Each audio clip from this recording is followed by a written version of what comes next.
Nani. Merci, Monsieur le Président. Alors, je vais d'abord répondre à Monsieur le député Bloch sur la disparité, en tout cas sur la non-promesse peut-être de la fameuse égalité républicaine, ou en tout cas, vous avez évoqué l'ascenseur social que pouvait fournir l'école jusqu'à il y a peu. Je pense que je fais partie de la génération qui a peut-être qui en a bénéficié. Enfin, je pense que je suis une des dernières générations qui a pu en bénéficier de manière positive. Comme pour le monde de l'entreprise, je pense que l'école n'a pas réussi, ou en tout cas le sens de l'éducation nationale au sens large, n'a pas réussi à s'adapter aussi aux réalités des individus, aux réalités et des problématiques de ces individus-là. Vous avez évoqué tout à l'heure la notion d'égalité de moyens. Je vais vous choquer, moi je ne prône pas l'égalité de moyens. Moi je prône qu'il y ait plus de moyens là où nous en avons besoin, et peut-être moins où nous en avons moins besoin.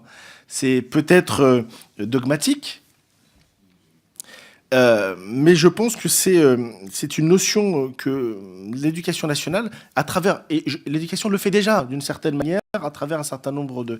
Vous avez évoqué tout à l'heure les politiques publiques, notamment de ce point de vue-là. Je pense qu'on n'a pas été assez vigilant sur justement le décrochage en termes de besoins d'un certain nombre de territoires ou un certain nombre de profils, pour parler tout à fait honnêtement. Et je ne veux envoyer la responsabilité à quiconque. Je pense que c'est quelque chose qui a été fait, allez, on va dire ces 20 dernières années, de manière criante. Et je pense que malheureusement, comme tout rattrapage, le rattrapage est beaucoup plus sévère. Et je pense, à titre personnel, que l'éducation doit être la priorité dans notre pays, et que justement, pour ne plus avoir ce sentiment d'humiliation dont on a évoqué tout à l'heure, la République, justement, doit donner peut-être, quand je dis moyens, ce n'est pas forcément des moyens matériels. Sans évoquer un certain nombre de départements, vous avez des établissements dans les quartiers populaires qui sont parfois mieux équipés que dans un certain nombre d'arrondissements de Paris. C'est aussi une des réalités. La difficulté, c'est qu'on s'est trop restreint à ces éléments-là, notamment que moi j'appelle de forme, c'est-à-dire l'établissement, les moyens d'ordinateur, etc. Mais vous savez aussi des moyens qu'on a un peu, à mon avis, abandonnés, c'est les moyens de l'éducation, de l'instruction, Alors, je sais qu'il y a un grand débat là-dessus, mais les moyens humains et intellectuels que nous pouvons porter justement à ces éléments-là. Pour une raison très simple, et je vais rebondir sur les annonces que notre ministre de l'Éducation nationale, notamment, a formulées sur cette fameuse deuxième langue qui doit être apprise un peu plus tôt, notamment, qui est une excellente chose. Vous avez des gens dans un certain nombre de quartiers qui n'en sont même pas à la première langue étrangère. Ils en sont déjà, ne serait-ce qu'à la compréhension et la maîtrise de notre langue nationale, le français. Et donc, du coup, ce qui à mon sens, n'est absolument pas normal. Vous avez des disparités telles que, parce que c'est vrai que, je reviendrai tout à l'heure sur la notion d'accompagnement, vous avez parfois des gens pour lesquels l'accompagnement de leurs enfants est beaucoup plus fluide. Mais lorsque vous avez des parents qui ont des difficultés d'ordre matériel,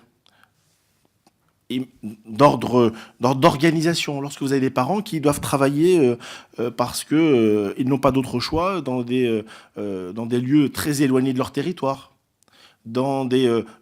je sais que c'est de moins en moins vrai dans nos territoires, mais vous avez parfois des zones encore industrialisées en France où on est par exemple au 3-8.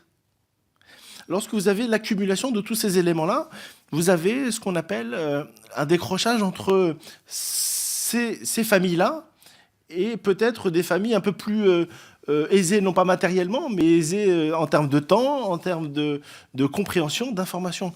Tout à l'heure, je vous ai dit de manière un peu caricaturale que tout en ayant fait des études, Dieu merci, mais que je n'avais pas fait forcément un parcours d'excellence. L'information. On caricature très souvent, par exemple, la conseillère d'orientation. Vous savez, dans nos quartiers, on dit, ben voilà, la conseillère d'orientation, en fait, elle vous oriente forcément là où là où on ne voudrait pas, les voies de garage, etc. Bah, tout ça, c'est un travail pédagogique qui est nécessaire, mais qui est lourd. Et je terminerai là-dessus sur cet élément-là. Moi, je le résume, Monsieur le Président, à un élément, alors peut-être simple, peut-être qui va peut-être vous choquer, mais qui est une volonté. Volonté politique, notamment. Quand je dis politique, ce n'est pas au sens partisan, c'est aux volontés politiques au sens du nous collectif de la nation. Et avons-nous la volonté que l'ensemble de nos enfants dans ce pays puissent accéder, je dis bien accéder, tout le monde ne sera pas ingénieur, tout le monde ne sera pas entrepreneur, mais puisse accéder à, justement, vous avez évoqué tout à l'heure l'égalité, à une égalité potentielle. C'est-à-dire que celui qui a l'ambition, l'espoir de faire quelque chose, qu'on ne puisse pas le freiner. Or, aujourd'hui, parce qu'on n'a pas les bases culturelles, parce qu'on n'a pas un certain nombre de ces moyens intellectuels, etc., parfois, certains sont limités. Il faut aussi le dire. Tout le monde ne peut pas faire Polytechnique.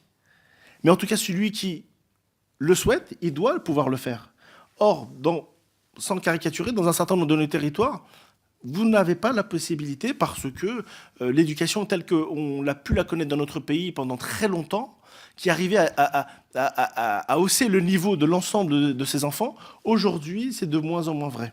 Enfin, Monsieur le Président, je vais vous répondre sur cette notion, je ne rentrerai pas dans la polémique avec le président du Sénat, sur cette notion d'accompagnonnage, sur lequel je suis très attaché, et vous avez évoqué notamment le monde de l'entreprise. Il ne suffit pas de créer son entreprise pour pouvoir réussir, même si on a la meilleure idée du monde, même si on est très motivé et qu'on a parfois même les financements. Ça nécessite effectivement, au-delà même des quartiers populaires, parce que je rappelle que le taux d'échec pour l'ensemble du monde de l'entreprise au bout de 5 ans, je crois que c'est 50%, si je ne dis pas de bêtises, si ma mémoire est bonne, sur l'ensemble des territoires. Ça ne concerne pas forcément les quartiers populaires. Et moi, je pense qu'effectivement, il faut qu'on arrive à développer cet accompagnement, le fait d'accompagner l'entrepreneur ou le citoyen, tout simplement, sur un certain nombre d'éléments. À une époque, il y avait été, sur certaines grandes entreprises, où on demandait aux futurs retraités, justement, de prendre sous la main des nouveaux arrivants dans le monde de l'entreprise pour pouvoir leur transmettre justement ce savoir. Et ben, je pense qu'on doit absolument favoriser cet élément-là d'accompagnonnage. Enfin, sur le sentiment d'appartenance républicaine, ou j'allais même vous dire sur le sentiment de fierté d'appartenance républicaine, contrairement à des pays, et pour ne pas les citer, des pays nord-américains par exemple, où, alors du coup, quelle que soit votre origine, etc., on s'approprie très souvent, très facilement, d'ailleurs, le drapeau, le sentiment justement d'appartenance à un pays et d'être fier de ce pays-là. C'est vrai que dans notre pays, en tout cas la France, c'est pas forcément systématique, c'est pas forcément vrai.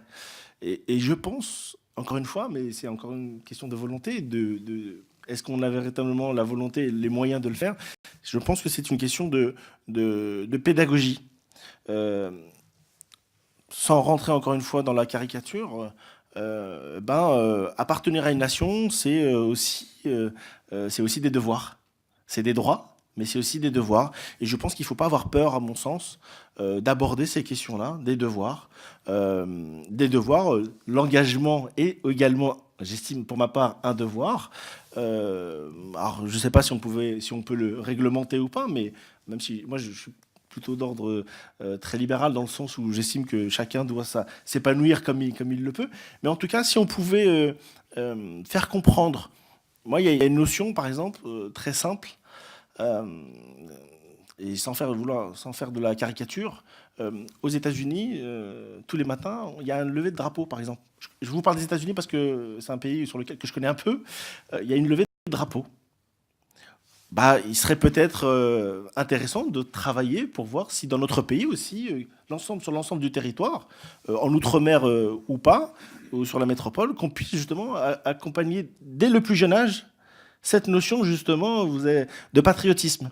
Je pense que c'est quelque chose la République doit se réapproprier justement pour qu'elle ne soit pas uniquement le fait d'un certain nombre parfois d'extrêmes, que justement, lorsque vous habitez en Seine-Saint-Denis ou lorsque vous habitez à Mayotte, l'appartenance républicaine et l'appartenance française doit être affichée et assumée. J'espère que j'ai pu répondre du mieux que possible à vos interrogations.